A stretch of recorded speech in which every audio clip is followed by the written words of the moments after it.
My favorite thing about that summer was that we got to see the ocean for the first time. One day in July, my brother, sister, and I hurried into Papi's red Mustang and we headed to Santa Monica. When we arrived at the beach, Carlos, Mago, and I took off running to the shore and stared at the immense sea before us. The few pictures I had seen in books or magazines couldn't capture its immensity. Miles and miles of water glittering under the summer sun. I had never imagined the sea to be like that.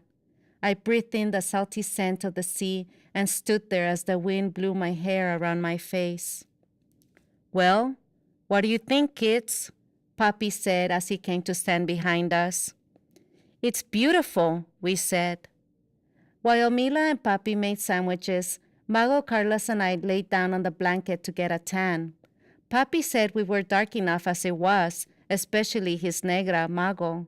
But it felt so nice to lie there under the sun, listening to the waves and the chatter of the families around us. For the first time, I felt as if we were a normal family, a family with two parents, as I had often dreamed about. If anybody had looked at us, they would have said, "Look at that happy family." Mago, Carlos, and I dug a hole in the sand and filled it up with water we carried in a bucket. The hole was only big enough to put our feet into.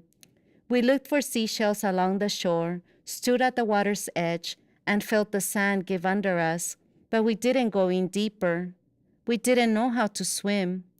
In Mexico, we hadn't been afraid to splash around in the canal when it was waist deep. But there at the beach, with all those waves crashing down every few seconds and the current pulling us in, it was hard not to be terrified of drowning in that beautiful, endless water. Papi said, "You all better get in, or I'm going to take you home." Carlos and Mago walked further into the water, but I stood by Papi's side, thinking about that time when I had almost drowned in the canal and about my cousin Catalina being carried away by the river. "Come on, Chata, go in," Papi said. "I'm afraid, Papi." He grabbed my hand and said, "Come on, I'll go in with you." Together we walked into the foamy water. "Don't let go of me," I said to Papi as I clutched his hand, my toes digging into the sand eroding from under me. I tightened my grip on his hand, a hand that was the exact shape as my own, with its long, long fingers. Piano hands, although back then neither of us had ever touched a piano. I still couldn't believe he was real, that he was no longer just a photograph hanging on the wall. "I won't let go, Chata," he said.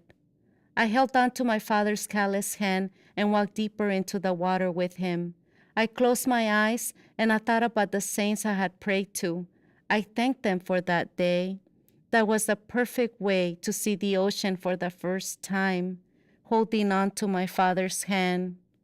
As he promised, never once did he let me go.